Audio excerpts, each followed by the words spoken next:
Assalamualaikum warahmatullahi wabarakatuh. Alhamdulillahirobbilalamin. Amma ba'du.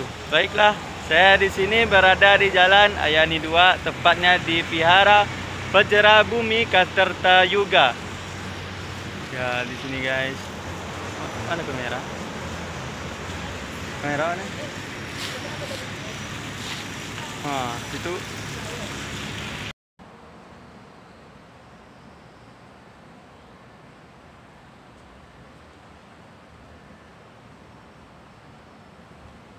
Bismillahirrahmanirrahim. Assalamualaikum warahmatullahi wabarakatuh.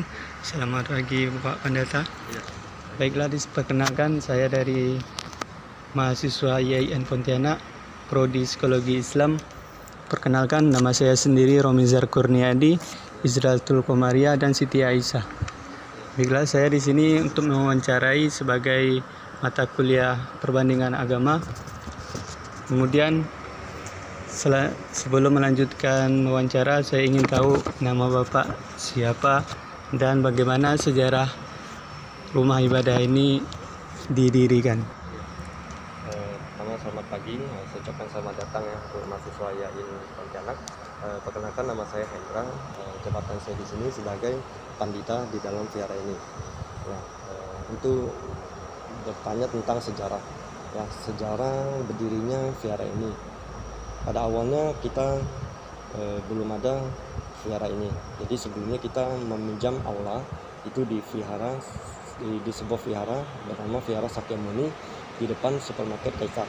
Ya, kita pinjam aula belakangnya, tetapi pada waktu itu kita melihat tempat untuk menampung umat itu kayaknya sudah terbatas karena makin hari itu umat semakin bertambah.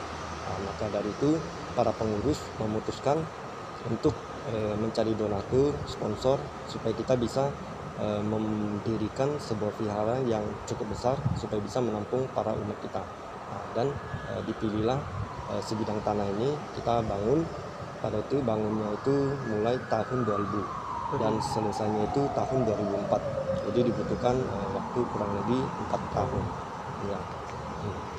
Kemudian tentang COVID ini kan tahun munculnya itu 2019, kemudian muncul di Indonesia pada tahun 2020.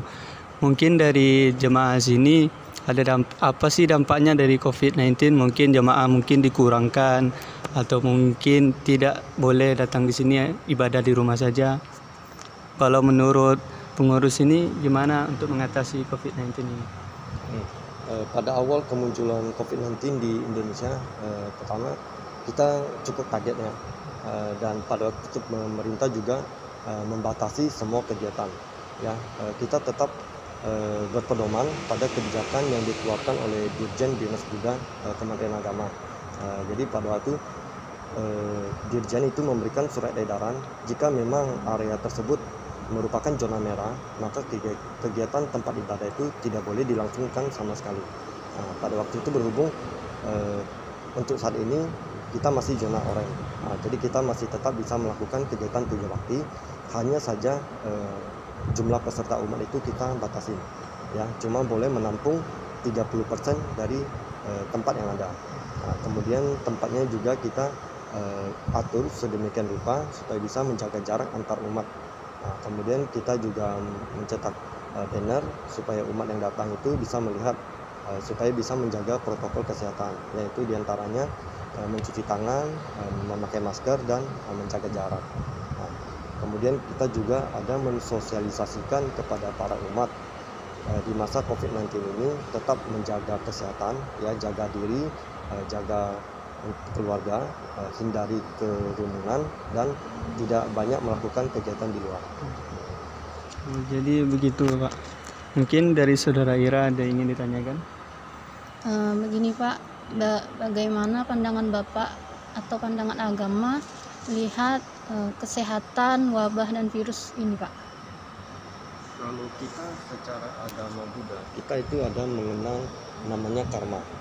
Karma itu adalah siapa yang berbuat dia akan menuai buahnya. Ya, kita melihat juga penyakit ini adalah virus. Kasat mata kita tidak bisa lihat karena ukurannya itu sangat kecil. Jadi bagi pasien yang terkena dampak COVID ini juga, menurut pandangan kita secara agama Buddha, mungkin itu merupakan salah satu jodoh karmanya. Tetapi di luar itu kita tidak hanya berpedoman kalau saya banyak melakukan karma baik saya tidak akan mendapat penyakit ini. Kita tetap menyarankan kepada para umat untuk tetap menjaga protokol kesehatan. Ya, jadi itu harus sering mencuci tangan, menjaga jarak dan memakai masker. Jadi begitu, mungkin dari Aisyah ingin ditanyakan. Tanyakan lagi ini Pak. Bagaimana peran pihak rumah ibadah ini Pak dalam mensosialisasikan COVID-19 ini pada jamaahnya? Pertama yang kita lakukan itu kita ada mencetak spanduk dan banner di vihara supaya umat yang datang itu mereka bisa langsung melihat protokol kesehatan harus dijalankan secara ketat. Kemudian yang kedua, setiap selesai puja bakti kita ada mensosialisasikan kembali dan mengingatkan terus kepada para umat supaya menjaga kesehatan diri sendiri demi orang lain dan keluarga. Kemudian kita membatasi umat vihara yang datang itu cuma 30%. Sisanya bagaimana mereka mengikuti, kita adakan secara daring, yaitu lewat Zoom. Jadi mereka juga bisa mengikuti puja bakti tapi di rumah masing-masing. Jadi bisa secara online gitu ya, Pak, virtual. Baiklah, mungkin ini yang dapat saya wawancarai kepada pendeta. Mohon maaf kalau ada kesalahan kata yang tidak berkenan di hati pendeta, saya mohon maaf. Mungkin ini dari saya. Terima kasih menurut pendeta. Ya. Selamat siang. Assalamualaikum warahmatullahi wabarakatuh. Terima kasih juga ya.